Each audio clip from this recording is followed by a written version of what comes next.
Hello and welcome to a new episode of the Don't Get Me Going podcast. My name is Zoe Linsky and long time no see to you guys and to my podcast. It's been a very long time. I haven't posted since November, but this playoff season, honestly, this season in general for the NFL has been super, super exciting and I need to talk about it.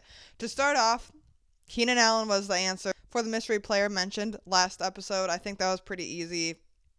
I got to make it harder this time. So to start with that, this player is 30 years old, has been on 3 teams, plays on defense, and went to college at LSU. Let me know if you guys can figure it out. It's pretty, I'd think pretty vague, but I'd love to get feedback on that once again.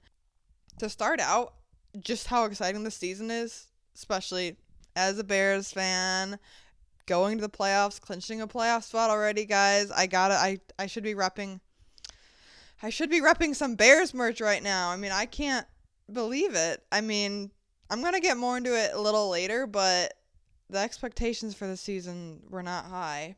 I was not expecting much, maybe 9 wins, and the Bears are already at 11 with 2 more weeks left to go, clinched the playoff spot already, currently sitting at the number 2 seed in the NFC.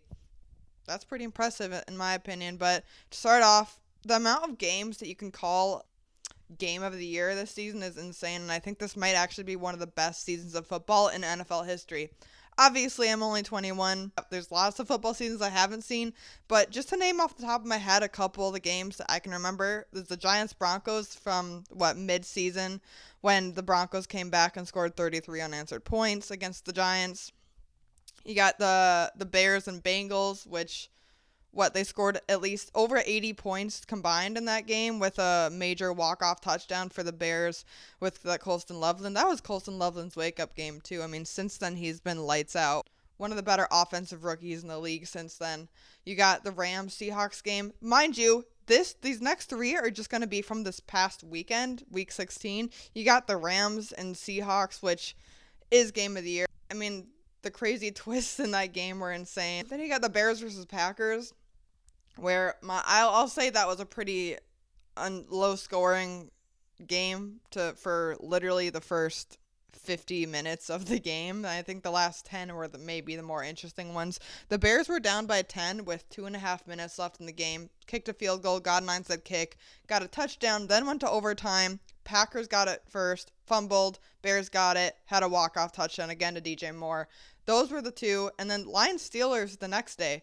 I mean, you got Thursday, Saturday, and Sunday, all with these game of the year type of games with the Lions and Steelers. Lions pretty much had their season on the line, and honestly, so did the Steelers.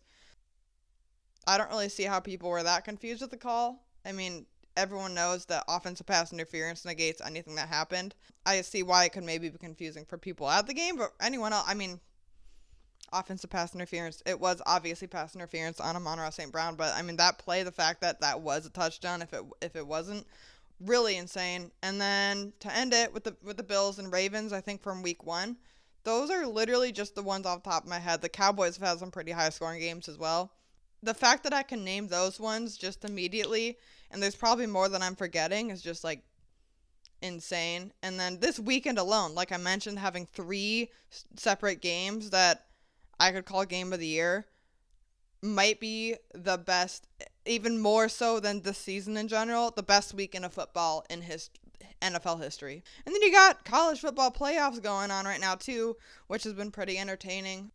But the main thing I want to talk about today, and I'll get into my top 10, my late top 10, and the playoff picture, which I think is pretty much fully shaped up in Super Bowl predictions. I want to talk about why an easy schedule in this season, specifically, means absolutely nothing when it comes to the playoffs. And I'm talking the teams, the people saying the Patriots, Bears, and Broncos have had easy schedules. Mind you, I was at the beginning of the season that type of person saying, okay, the Patriots have a great record, but they literally have played probably one of the easiest schedules in the league. But first of all, teams can't control schedules.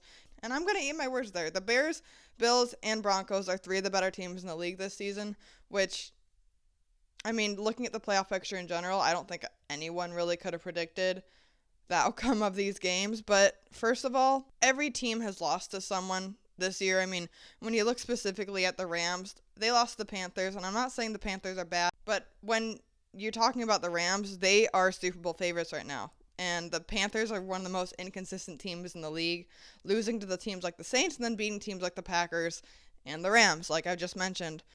And then even the Patriots, they lost to the Raiders in week 2. Obviously, that was a while ago, but I mean, the Raiders are one of the worst teams in the league this season. And I was also wrong about that. But like I mentioned, if you complain about teams like the Patriots and Bears are winning these easy games, which good teams are expected to win the easy games, and that's exactly what both of them have done, you have to look further into teams that you say are top dogs in the league. I mean, the Packers, they have definitely had some injuries, but that doesn't negate the fact that, honestly, this season in general has had a lot of injuries. Bears are leading the league in games missed due to injury.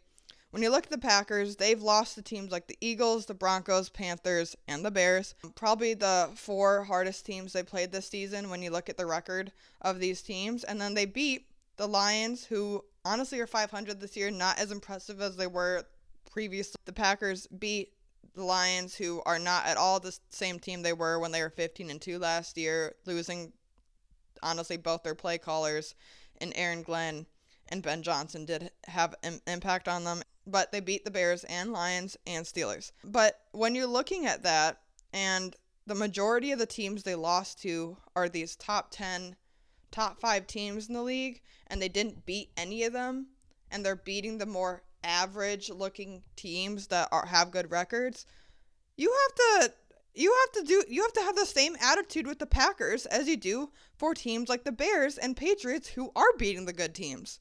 It honestly doesn't make sense, and I'm not saying the Packers are bad at all. I mean, they have struggled with injuries. Micah Parsons is out, Tucker Kraft is out, Jordan Love just got hurt against the Bears last week. Who knows how long he's out? But I mean, you're like, oh, the Bears are only beating bad teams. Okay, but then they also beat the Packers, they beat the Eagles, they beat the Steelers, and they beat teams like the Cowboys, who the Packers tied with. I mean, yeah, the Bears have ended up having an easier schedule than most expected, but so did many of these other teams. The Broncos have one of the easier schedules in the league. The Bills and Patriots both have easier schedules. I don't see the same attitude towards these teams other than the Patriots and Bears. So I think that's something to mention for sure, especially when you're comparing it to an actual team who is arguably number 1 in the league, like the Seahawks. They've had a pretty tough schedule. They beat teams like the Jaguars, who are top 3 in the AFC right now, and just beat the Broncos. You got the Texans, Steelers, Rams, and Colts, who the Seahawks have beaten all of those teams. And then the Seahawks have lost to the 49ers, Rams, and Buccaneers, who the Buccaneers were pretty solid at the beginning of the season. So I'll give the Buccaneers that one. But they are proving they could beat the good teams. I want to see the Packers play against the Ravens in Week 17, and then again, they play the Vikings in the final week of the season, heading into the playoffs. I'll get into this more later. I don't think the playoff picture is really changing at all. I think the Packers are going to I think they're going to sneak in there in the 7th wildcard spot unless something drastic happens. I think the Bears and Packers will be playing each other again in the first round of the playoffs. I'm really excited for that game again. Overall, I think this year in particular, an easy schedule is not going to at all impact the way these teams are playing in the postseason, especially when you look at past years where, just last year, 2024, the Lions and Chiefs both only had 2 losses. I know the Chiefs got lucky here and there a little bit, but the Lions were, pretty much unstoppable. Then you had the Vikings with only 3 losses, Eagles at 14-3, Bills at 13-4. Every other team had at least 5 losses.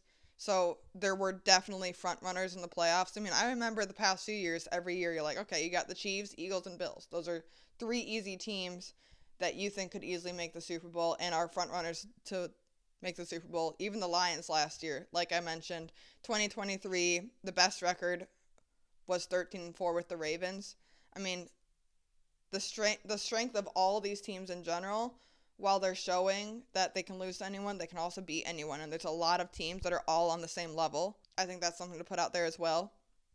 But now that I've talked about that for 15 minutes, I'm going to head in my top 10. At number 1, I have the Seahawks. They got slightly injured last week in the secondary, but I don't think that's going to be much of a problem for them, especially moving into the playoffs. They have one of the better defenses in the league, and if Sam Darnold's on fire, they're going to be good. If Sam Darnold's on, they're on. If he's not, they're not going to be as good.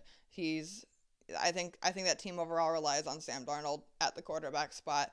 And then at 2, I have the Rams, one of the best offenses in the league. They're pretty much unstoppable with weapons all over. They have lots of weapons. If one person's not on, the other player is going to step up. I mean, they got Devontae Adams and Puka Nacua, one of the better wide receiver duos in the league. At 3, might come as a surprise, but I have the Jaguars. I was doubting them a little bit heading into this week, but they just dominated the Broncos. You got to give their credit to Liam Cohen, one of 3 coaches that are on a new team this season and completely turning that team around. And speaking of that, I have the Patriots at 4. Mike Vrabel has done numbers on this team. Drake May looks like a younger Tom Brady. I think he's super reliable, and he's doing a lot with what he has. I think they're looking pretty solid, and they just came back on the Ravens as well. So they're proving that they can beat these better teams, like I've mentioned already. And then at 5, I have the Broncos. I literally think their kryptonite is consistency.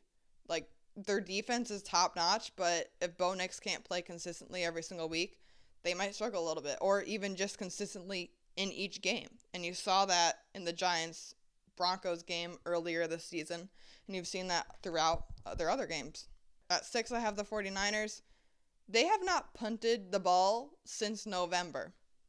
And let's get that straight, and especially during a season where they're having numerous injuries. Over half their star players are out. Brock Purdy's missed a majority of the season. And according to statistics, their running game hasn't been as good, but they have Christian McCaffrey. Like, I don't think that's a concern for them, especially as they're getting hotter and hotter going to the playoffs. And then at 7, I have the Bears. They're going to be playing the 49ers this week, so I'm really excited to see how that goes. But like the 49ers, I think they're getting hot at the right time, leading the league in turnovers, and I really don't think you can just call that a fluke anymore at this point because they've kept it up for 16 weeks. And of course, like I mentioned with the Patriots and Jaguars, they got Ben Johnson, and Ben Johnson's play scheming is like actually insane. His play calling on another level, and I think that's why they are where they are. And they're top 10 in a lot of different categories. And then at 8, I have the Bills. They have one of the top running games in the league, and they finally are in the playoffs without the Chiefs, so I'm excited to see how that goes. 9, I have the Texans, and then at 10, I have the Packers. They're dealing with a lot of really, really unfortunate injuries, similarly to the 49ers, but I don't think that you cannot count the Packers out. They have experience despite being such a young team, and I think that could be dangerous once you get into the playoffs. And then finally, I do want to talk about playoffs.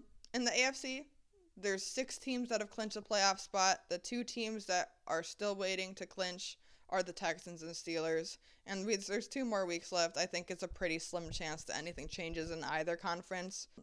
The fact that the 7th seed right now is 10-5 just shows how competitive the league is this season. And it backs up my argument from the beginning of my podcast. So I'm really excited to see how that goes. And then the NFC, again, there's 6 teams that have clinched, and then the Packers and Panthers are going to battle it out. Unfortunately, with the Panthers having a pretty tough schedule with the Seahawks and Buccaneers, and the Buccaneers getting Mike Evans back, which I think adds a whole new level to the offense, and they're getting slightly healthier. I do think the Buccaneers are going to beat the Panthers in their second matchup. I think they're going to split on the season, and I do think the Panthers are unfortunately going to lose to the Seahawks and ultimately miss the playoffs, which is really unfortunate to see. I do root for Bryce Young, but again, like, the Packers are 9-5-1 and in the 7th seed. It's a really competitive playoff picture this year, and a lot can change. I also wouldn't be surprised if the Panthers stay in. They're just super inconsistent, so I'm curious how they end up playing. Super Bowl predictions are Bills versus Rams. Like I mentioned, the Chiefs are not in the playoffs this year. The Bills have more experience in the playoffs than a lot of these new teams that are going to be in the playoffs this season, like the Patriots, Broncos, and Jaguars. They have not been in the playoffs a lot as of recently. And when you look at the NFC, you have the Rams. Matthew Stafford, I think, is going to carry them again to a Super Bowl. Honestly, I'd love to see that Super Bowl play out. I think both teams would be really, really fun to watch, and I'd love to see the Bills win their first Super Bowl in their history. So, of course, let's go Bears, bear down. I do hope that they can do some fun stuff in the playoffs, but also the Bears were expected to get 7, and maybe at the top of their ceiling at the beginning of the year was 9 wins, with projected one of the hardest schedules in the league. And I think either way, it's a win for that squad, whatever happens in the playoffs. Thanks for listening, guys. Don't get me going. I'll see you next time.